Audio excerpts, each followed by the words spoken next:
Hey guys, how's it going? It is Ando again. Thank you for coming out and watching another video.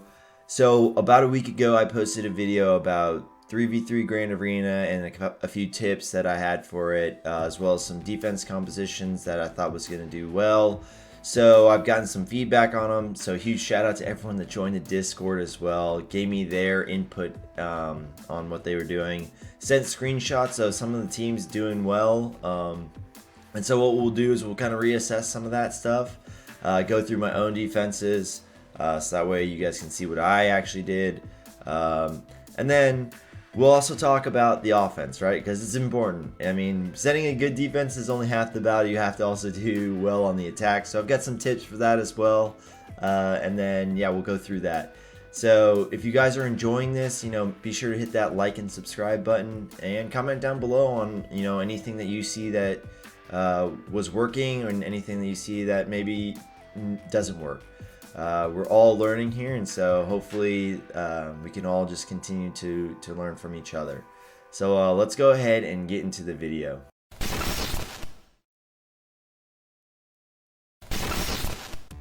Alright guys, so we're going to go through the defensive side of things first. We're going to figure out, what I was using for defense, and how it compares to the video that I created. Remember that the video was created with kind of the scope that I wanted to create something that I knew a lot of people had. Even if you were kind of 6 months in, or maybe you have the hyperdrive bundle or whatever the case is, that you're gonna have some of those characters in there. So a lot of those defense compositions were probably meant for a little bit of a lighter roster, but I like them personally because and this is a strength that I've heard from my own guild Discord, from the Discord that we created for the Twitch and live streaming and these YouTube videos as well. It's nice because you're using non-meta characters, which leaves you your meta characters for defense or for offense. So I think I'm gonna keep trying it. We'll see if it kind of works, but I think right now we're seeing that it is working. So we'll go back to the first round first, and understand that I don't think this is because this guy's a bad player or anything like that, or any of these guys are bad players. I think that when you see some of these numbers on this first one, it's probably because it's hard to shift your mind from that 3v3 to, or 5v5 to 3v3, and it's gonna be it's a little bit of an adjustment period. So you'll see here, he two-shotted my Grievous team. I don't know what he used. That's going to be another thing that's going to be nice, is whenever swgoh.gg comes out with the, the matchup summaries. I'm very interested to see, what was he using trying to take this team out, because it seems pretty straightforward.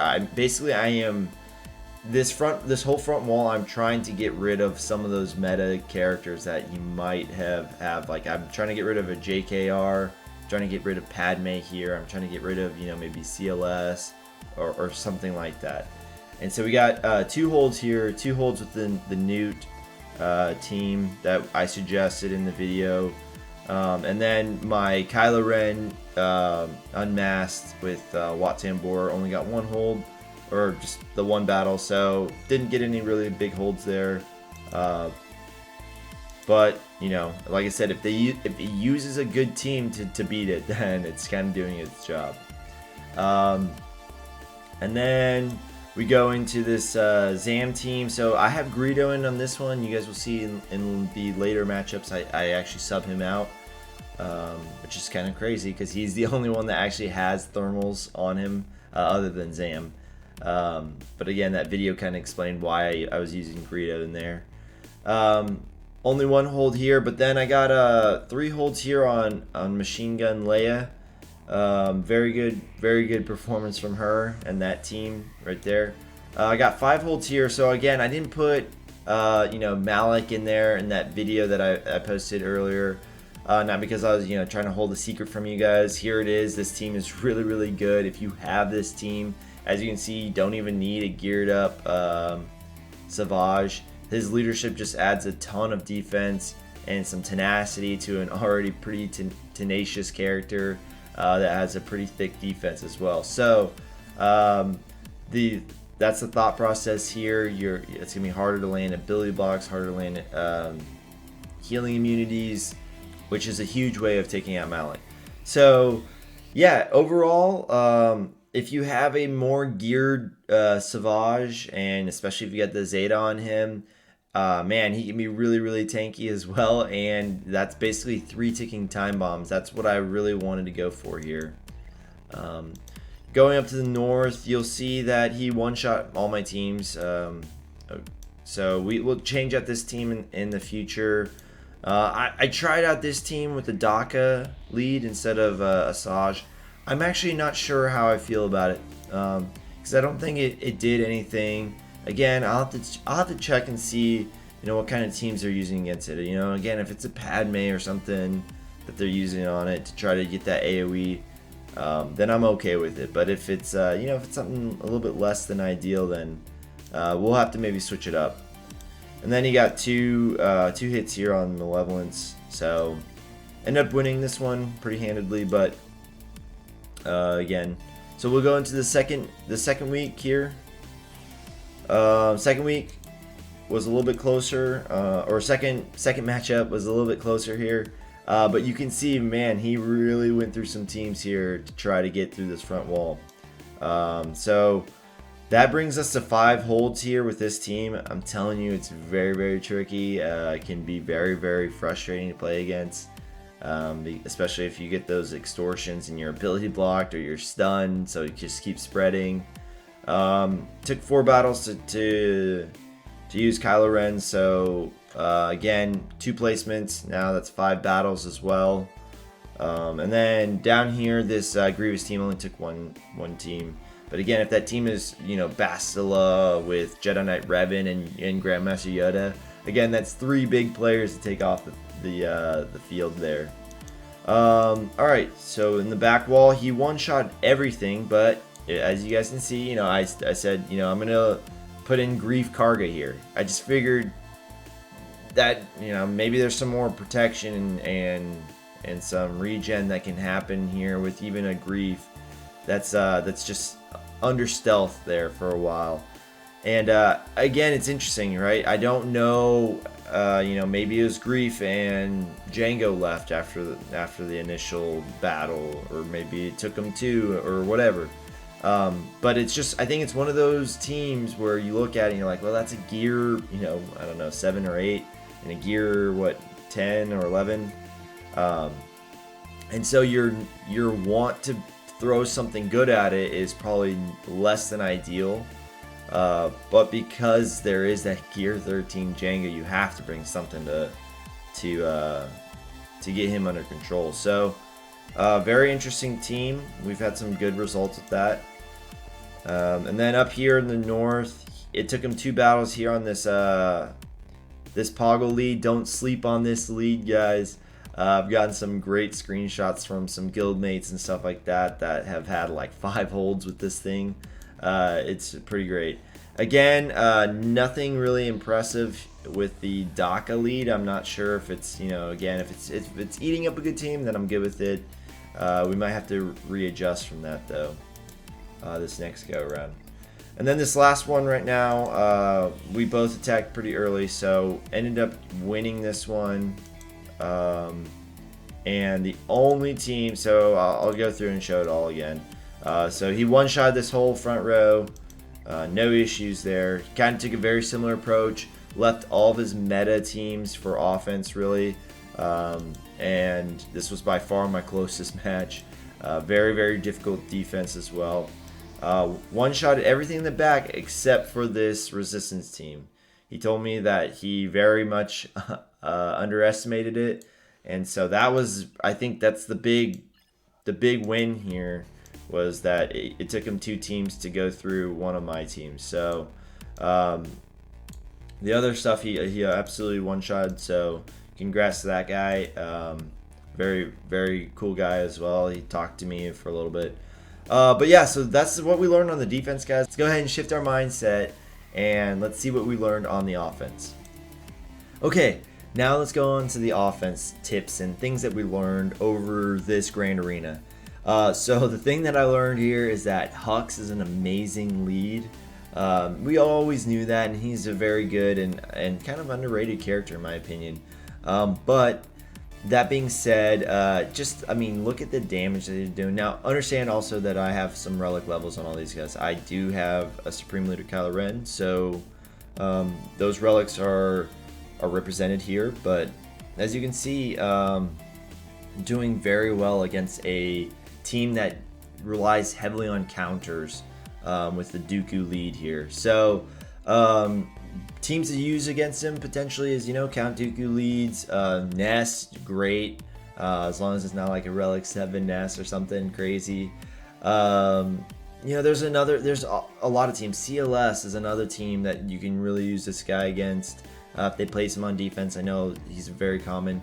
But there's just countless. I mean, it doesn't have to be counters either. They counter all the time as well. So, very, very good team. Very, very impressed with them this go around. All right, so the next one is it's kind of twofold here. Is OG Kylo Ren, right? Like again, mine is Relic 7, Gear 13, all that good stuff. But I would take even a Gear 12 or Gear 13, not Relic 7 in here. So don't take your as long as you get that Zeta on him, I think you're good to go. Helps when you can get some healing immunity, but eventually we got through him. But yeah, so I think that goes twofold, because I think if you have a mission Zalbar, I'd be pretty cautious now to set him, especially check your opponent, make sure he doesn't got a very powerful OG Kylo with a Zeta. Alright, so this was another twofold one right here. Man, we got the JKR, and we've got fives here, or JKR, and we're going up against a Emperor Palpatine team, and I knew that this was a tough team. I've suggested people set this before, sometimes not with a Malik, sometimes just with something else, or I suggest use it at least on offense. Bastila Fallen really supercharges Emperor Palpatine, yeah, so for those of you guys that have been doing that, kudos to you, because it works out great. Just trying to basically end up killing up Malik. I knew this was a huge risk to take, because Malik can be so good. And the reason why I did this was because this particular opponent had both a Galactic Legends Rey and a Supreme Leader Kylo Ren. I only have a Supreme Leader Kylo Ren, so I knew I had to use my Supreme Leader Kylo Ren against the Rey. It was in the front wall. So I would normally take a General Skywalker to this, because I don't think it's overkill when there's Malik. But I wasn't able to do that because I didn't know if he had Supreme Leader Kylo Ren in the back, so I just wanted to get the full clear. But I knew that this was a big risky play, and especially this one because he had like 140% tenacity with just his mods. That's not including his unique and stuff like that. And so what you'll end up seeing is it's hard for me laying stuns, it's hard for me laying ability blocks, all that good stuff that you would want to see. And as soon as I lose Yoda here, which I just did, I ended up just saying like it's not worth it. Get the draw. So here's the next one: Thrawn and Rey, Jedi Training Rey. Like they're so good. She's got it doesn't matter how much tenacity that this guy's got. Healing immunity is a lock on there. Great against characters like crew. Great against bounty hunters, obviously, but also good, Malik cleanup. So yeah. And then the final one is Supreme Leader Kylo Ren against Rey. Now this Rey that I'm gonna face against has no Zetas on that team, none whatsoever. They're all Gear 13, no Zetas, no ultimate ability, but you're gonna see I still get 49 banners on it. That's a very low banner win in my opinion. So very good defensive team. Kind of shocked. Alright, and then the last one right here is don't sleep on Five's leadership and Rex. Use them whenever you guys see a timeout team. In this specific case, I'm just looking over this. I'm doing it on the live stream. Someone suggested it to me. Big shout out to Bomb Diggy. Timeout teams, guys, this team is a great team, and you can undermand it, and there's some recovery protection, so that like you're never really going to lose them. And yeah, you'll see like it's a longer video because I mean there's no damage really on either side until basically we get the Rex late with Rex here, but don't sleep on the Rex lead, man. Like it is a thing. So yeah, just know that this is capable of taking out some of those really annoying timeout teams, which I would consider anything with like Barris or Zeta Barris, which is what this was. Anything with Zeta Barris is a timeout team, I would assume, because it's just super annoying. It's a very, very underrated Zeta, and so yeah. But you can see here, it's just kind of slow work, just taunting as much as possible with 5s and just waiting until we get that Rexalate. But yeah, huge thanks to Bomb Diggy for this this team comp here, and hopefully you guys can use it as well. And if you guys are, like I said, if you guys have some more ideas, just hit us up in the Discord, hit us up in the comment section down below. If you guys want some more ideas, that's where to go as well. Thanks for watching the video, guys.